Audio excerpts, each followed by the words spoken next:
Hello everybody, welcome once again to my legal code. I am doctor Tajalli Ghausia. उम्मीद है आप सब ठीक होंगे, सिक्योर होंगे। जैसा कि मैंने पास्ट वीडियोस में बताया था कि हम इकोलॉजी एंड एनवायरनमेंट को कवर अप करवा रहे हैं और हर टॉपिक से क्वेश्चन लेके उन्हें एमसीक्यू फॉर्म में आपके साथ डिस्कस कर रहे हैं। तो सीरीज में आज हम इकोसिस्टम टॉपिक से क्वेश्चन डिस्कस करेंगे। आपको मैंने पहले ही इन्फॉर्म कर दिया है कि इकोलॉजी एक मेजर पार्ट है फॉर ऑल कॉम्पिटिटिव एग्जाम। तो मेक श्योर आप इस डिपार्टमेंट को अच्छे से मजबूत कर लें, आप इससे अच्छे नंबर गेन कर सकते हैं। तो चलिए सीरीज का सेट 1 टॉपिक इकोसिस्टम डिस्कस करते हैं। लेकिन उससे पहले आप हमें फॉलो कर सकते हैं ट्विटर, फेसबुक, इंस्टाग्राम और टेलीग्राम पर। आपको सर्च करना है माय लीगल कोड और उसे ज्यादा से ज्यादा सब्सक्राइब करें। आपके सब्सक्रिप्शन से हमें मोटिवेशन मिलती है और फ्यूचर में हम अच्छी वीडियोस और ज्यादा से ज्यादा वीडियोस डालने की कोशिश करते हैं। आप इस लेक्चर का पीडीएफ भी डाउनलोड कर सकते हैं टेलीग्राम से। आप हमें विजिट कर सकते हैं, हमारी ऑफिशियल वेबसाइट है दैट इज www.mylegalcode.com। किसी भी कंफ्यूजन के लिए बेझिझक आप हमें व्हाट्सएप कर सकते हैं ऑन दिस नंबर 9990544440 पर। तो लेट्स गेट स्टार्टेड, चलते हैं अपने टॉपिक की तरफ that is ecosystem.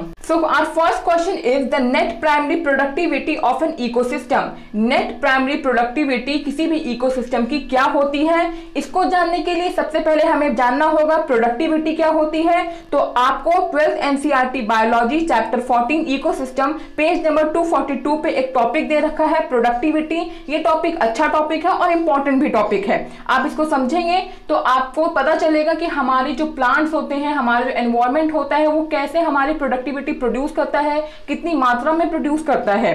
Rate of biomass production is called productivity. किस दर से बायोमास को हम ऑर्गेनिक मैटर भी बोल सकते हैं, किस दर से बायोमास का प्रोडक्शन हो रहा है उसे हम प्रोडक्टिविटी बोलते हैं। हम इसको ग्राम पर स्क्वायर पर ईयर या फिर किलो कैलोरी पर मीटर स्क्वायर पर ईयर में नापते हैं। तो हमारा क्वेश्चन है नेट प्राइमरी प्रोडक्टिविटी क्या होती है। तो net primary productivity GPP minus R होती है। GPP is gross primary productivity and R is respiration loss. GPP किसी भी इकोसिस्टम में rate of production of organic matter, यानी कि किस दर से ऑर्गेनिक मैटर का प्रोडक्शन हो रहा है इकोसिस्टम में ड्यूरिंग फोटोसिंथेसिस, फोटोसिंथेसिस की क्रिया के दौरान। जब जीपीपी में से आर माइनस हो जाता है तो हमारा नेट प्राइमरी प्रोडक्टिविटी आ जाता है। Second question is which of the following in an ecosystem exhibits one way flow rather than cyclic flow. आपको बताना है कि दिए गए ऑप्शन में से इकोसिस्टम में कौन सा वन वे फ्लो है बजाय साइक्लिक फ्लो के। तो page number 253 chapter 14 ecosystem 12th NCERT biology में आपका एक टॉपिक है न्यूट्रिएंट साइकिल। न्यूट्रिएंट साइकिल को हम बायो जियोकेमिकल साइकिल भी बोलते हैं। बायो मतलब होता है लिविंग ऑर्गेनिज्म यानी जीव जंतु, और जियो वर्ड रॉक, एयर, वाटर यानी कि पहाड़, पानी और हवा के लिए यूज होता है। आपकी दो तरह की न्यूट्रिएंट साइकिल होती है, गैसियस और सेडिमेंट्री।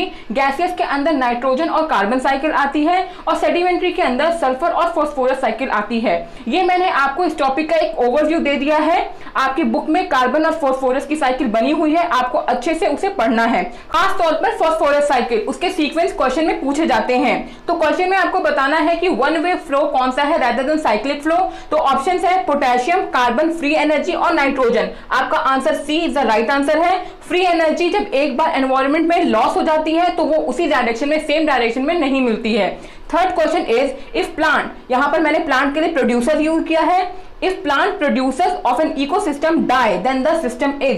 क्वेश्चन में पूछा गया है जो प्लांट है और वो प्रोड्यूसर है, ऑब्वियसली बात हम सब जानते हैं प्लांट प्रोड्यूस करते हैं। अगर इकोसिस्टम में प्लांट मर जाते हैं तो हमारे इकोसिस्टम पे क्या प्रभाव पड़ता है। सबसे पहले हम जानते हैं कि ये प्रोड्यूसर वर्ड क्यों यूज हुआ है। Again 12th NCERT biology chapter 14 ecosystem page number 246 figure 14.2 में आपको एक डायग्रामेटिक व्यू दे रखा है ट्रॉफिक लेवल का। 4 तरह के ट्रॉफिक लेवल है, उनको आपके बुक में रिप्रेजेंट कर रखा है।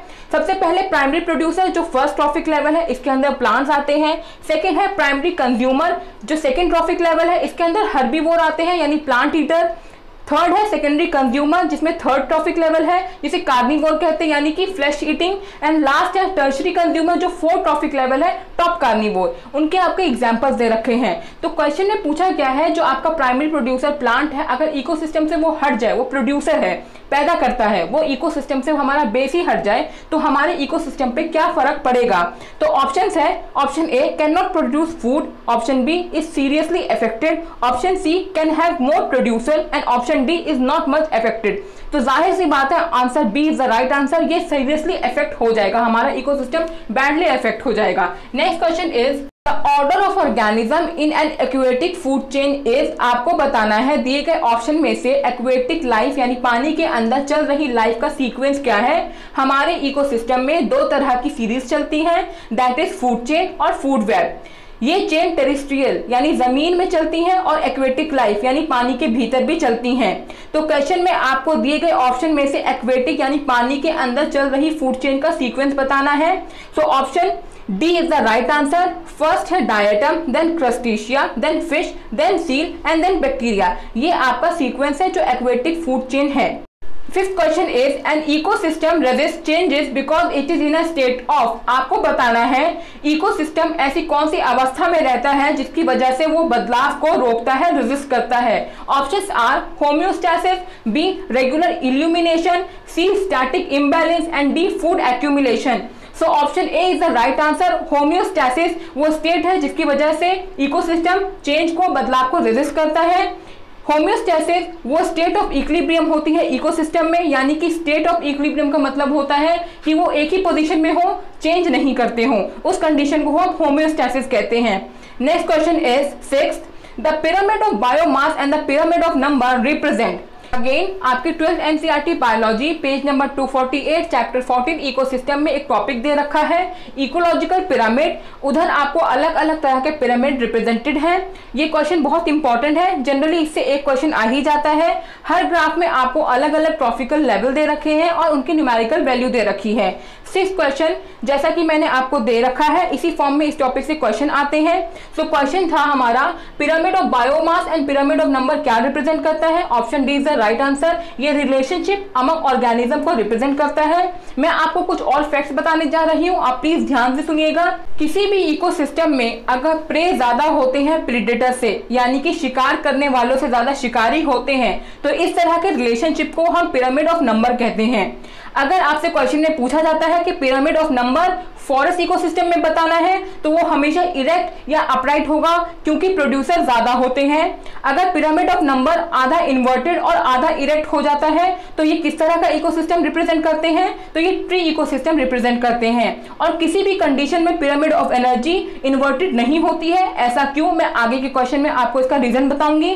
नेक्स्ट क्वेश्चन है seventh, under what condition the upright pyramid of biomass become inverted. आपको बताना है ऐसी कौन सी कंडीशन में पिरामिड ऑफ बायोमास इन्वर्टेड हो जाता है। वैसे वो अपराइट होता है लेकिन वो उल्टा हो जाता है, इन्वर्टेड हो जाता है। ऑप्शंस है grassland, B terrestrial ecosystem, C pond ecosystem और D tree ecosystem. Option C is the right answer, pond ecosystem. Pond ecosystem में आपका पिरामिड ऑफ बायोमास अपराइट के बजाय इन्वर्टेड हो जाता है। ऐसा क्यों, because biomass her trophic level पे डिक्रीज होने लगता है। मैं आपको कुछ और फैक्ट्स बताना चाहती हूँ। मरीन इकोसिस्टम सबसे स्टेबल इकोसिस्टम होता है और क्योंकि इसमें बहुत कम वेरिएशन होती है। लार्जेस्ट इकोसिस्टम, अगर आपसे क्वेश्चन में आता है कि वर्ल्ड का लार्जेस्ट इकोसिस्टम क्या होता है तो आपका आंसर होना चाहिए ओशियन। और मैक्सिमम सोलर एनर्जी कौन ट्रैप करता है, तो वो ट्रैप करते हैं एल्गी, क्योंकि वो लार्ज वाटर बॉडीज में प्रेजेंट होते हैं। हमारा नेक्स्ट क्वेश्चन है which of the following has the greatest amount of energy. दिए गए ऑप्शन में से आपको बताना है कि इनमें सबसे ज्यादा एनर्जी किस में होती है। So options are A insectivores, B carnivores, C herbivores and D autotrophs. Raymond Lindeman द्वारा 10% लॉ दिया गया है। इस लॉ के अकॉर्डिंग जब हम एक ट्रॉफिक लेवल से दूसरे ट्रॉफिक लेवल में ट्रांसफर होते हैं तो हमारी 10% एनर्जी जो होती है वो स्टोर हो जाती है और बाकी बची हुई एनर्जी एनवायरनमेंट में लॉस हो जाती है। तो सबसे ज्यादा जो सबसे नीचे वाला ट्रॉफिक लेवल है, यानी फर्स्ट ट्रॉफिक लेवल में सबसे ज्यादा एनर्जी होती है, उसके अंदर ऑटोट्रॉफ्स आते हैं। ऑटोट्रॉफ्स का मतलब होता है अपना खाना खुद बनाने वाले। जैसे जैसे ट्रॉफिक लेवल बढ़ता चला जाता है वैसे वैसे हमारी एनर्जी 10% स्टोर हो जाती है और बाकी लॉस हो जाती है। तो सबसे ज्यादा greatest amount of energy option D is the right answer, autotroph में मिलती है। नेक्स्ट क्वेश्चन है question 9, in an ecosystem energy flows in. आपको बताना है दिए गए ऑप्शन में से एनर्जी जो फ्लो करती है इकोसिस्टम में उसका डायरेक्शन क्या होता है। Option A 1 direction, option B 2 direction, option C 4 directions and option D all directions. Option A is the right answer. Energy flow करती है इकोसिस्टम में 1 डायरेक्शन में, दैट इज प्रोड्यूसर से सेकेंडरी कंज्यूमर में। वो वापस नहीं आएगी, 1 ट्रॉफिक लेवल से दूसरे ट्रॉफिक लेवल में चलती चली जाएगी, लेकिन वो वापस नहीं आएगी। इसलिए इकोसिस्टम में एनर्जी का जो फ्लो होता है वो 1 डायरेक्शन होता है। Next question is standing state of the ecosystem is. आपको बताना है स्टैंडिंग स्टेट किसी भी इकोसिस्टम की क्या होती है। सो किसी गिवन टाइम में अमाउंट ऑफ न्यूट्रिएंट जैसे कि carbon, nitrogen, phosphorus, calcium soil के अंदर प्रेजेंट होते हैं तो हम इसे स्टैंडिंग स्टेट कहते हैं। सो क्वेश्चन में स्टैंडिंग स्टेट के बारे में बताना है। So option C is the right answer. Total weight of non living component is standing state.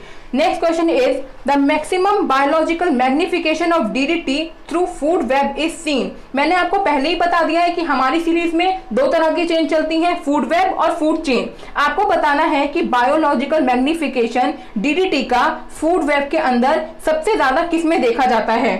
सबसे पहले जानते हैं कि बायोलॉजिकल मैग्निफिकेशन क्या होता है। जब पॉल्यूटेंट, यहाँ पर किस पॉल्यूटेंट की बात हुई है, DDT की। DDT stand for dichloro diphenyl trichloroethane. ये कलरलेस और टेस्टलेस केमिकल कंपाउंड होता है।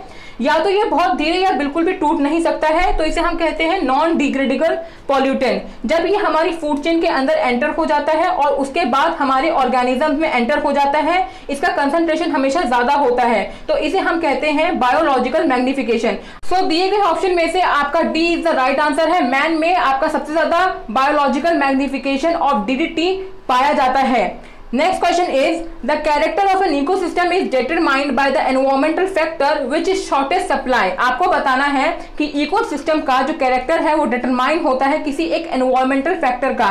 ये जो पूरा स्टेटमेंट है वो कौन सा लॉ बतलाता है। आपका ऑप्शन दे रखा है A law of minimum, B law of diminishing returns, option C law of limiting factors and option D law of supply and demand. Well option A is the right answer. This is given by Justus von Liebig. It is also called Liebig's law. इसे हम लेबेक्स law भी कहते हैं, law of minimum को। ये statement law of minimum को represent कर रहा है। उनके अकॉर्डिंग जो एसेंशियल न्यूट्रिएंट अगर प्लांट में नहीं होगा तो प्लांट ग्रो नहीं कर पाएगा। हालांकि सारे न्यूट्रिएंट्स अवेलेबल हो लेकिन तब भी वो ग्रो नहीं कर पाएगा अगर एसेंशियल न्यूट्रिएंट की कमी होती है। Next question is in a pond if there is too much wastage then the BOD of pond will be. So question में पूछ रहा है पॉन्ड में यानी तालाब में अगर वेस्टेज कूड़ा कचरा ज्यादा हो जाए तो पॉन्ड का BOD क्या होगा। ऑप्शन है इंक्रीज होगा, बी डिक्रीज होगा, सी वैसा का वैसा रिमेन सेम रहेगा, या डी ए और बी बोथ। आपको पहले जानना है कि BOD होता क्या है। कई बार पेपर में BOD की फुल फॉर्म ही पूछ ली जाती है। तो BOD का मतलब है बायोकेमिकल ऑक्सीजन डिमांड। इसको हम आसान भाषा में समझते हैं, कितना डिजॉल्व ऑक्सीजन वाटर के अंदर चाहिए एरोबिक ऑर्गेनिज्म को ऑर्गेनिक मटेरियल तोड़ने के लिए एक टेम्परेचर पे एक गिवन टाइम में। जब भी पॉल्यूटेंट इंक्रीज होगा आपका BOD इंक्रीज हो जाएगा और आपको पता चल जाएगा BOD के इंक्रीज होने से कि जो रिवर है या पानी है वो पॉल्यूटेड है, गंदा है। So option A is the right answer. Increase हो जाएगा, पॉन्ड का BOD लेवल बढ़ जाएगा। Next question is in a pond ecosystem benthos means. आपको बताना है पॉन्ड इकोसिस्टम में बेंथोस का क्या मतलब होता है। Options are A primary consumers in the depth of a pond, B zooplankton on the water surface, C periphyton and D epineuston. Option A is the right answer. Benthos का मतलब होता है primary consumer in the depth of a pond. जैसे कि हमने trophic level पढ़ा है, producer आपका फर्स्ट ट्रॉफिक लेवल होता है, सेकेंडरी आपका प्राइमरी कंज्यूमर होता है, तो सेम बेंथोस आपका प्राइमरी कंज्यूमर होता है। बेंथोस वो होते हैं जो लेक यानी तालाब के बॉटम में मिलते हैं। आज last question of the set is the लेंटिक ecosystem include which of the following water. आपको बताना है कि लेंटिक इकोसिस्टम कौन सी वाटर बॉडी इंक्लूड करता है। तो हमारा 2 तरह का इकोसिस्टम होता है, लेंटिक और लॉटिक। लेंटिक का मतलब होता है एक किसी गिवन एरिया में पानी रुका हुआ हो जैसे कि लेक, पॉन्ड्स, पूल, और लॉटिक का मतलब होता है पानी चलता रहे, रनिंग वाटर हो जैसे कि river, ocean. So answer C is the right answer. आपका लेंटिक इकोसिस्टम इंक्लूड करता है स्टैंडिंग वाटर को। वेल ये था set 1 of chapter 14 ecosystem from topic ecology technology and environment. उम्मीद है आपको ये अच्छे से क्लियर हुआ होगा, आपको इनफ टाइम मिल रहा है, आप लोग अच्छे से मेहनत करिए और प्रैक्टिस करते रहिए। सेट 2 मैं जल्दी ही अपलोड करूंगी, तब तक इस वीडियो को लाइक कीजिए, कमेंट कीजिए, शेयर कीजिए और चैनल को ज्यादा से ज्यादा सब्सक्राइब करिए। आप हमें विजिट कर सकते हैं हमारे ऑफिशियल वेबसाइट पे, दैट इज www.mylegalcode.com पर। किसी भी कंफ्यूजन के लिए बेझिझक, जैसा कि मैंने पहले बोला है, व्हाट्सएप कर सकते हैं ऑन दिस नंबर 9990544440 पर। Thanks to subscribe for more videos, keep watching my legal code. Thank you and good luck.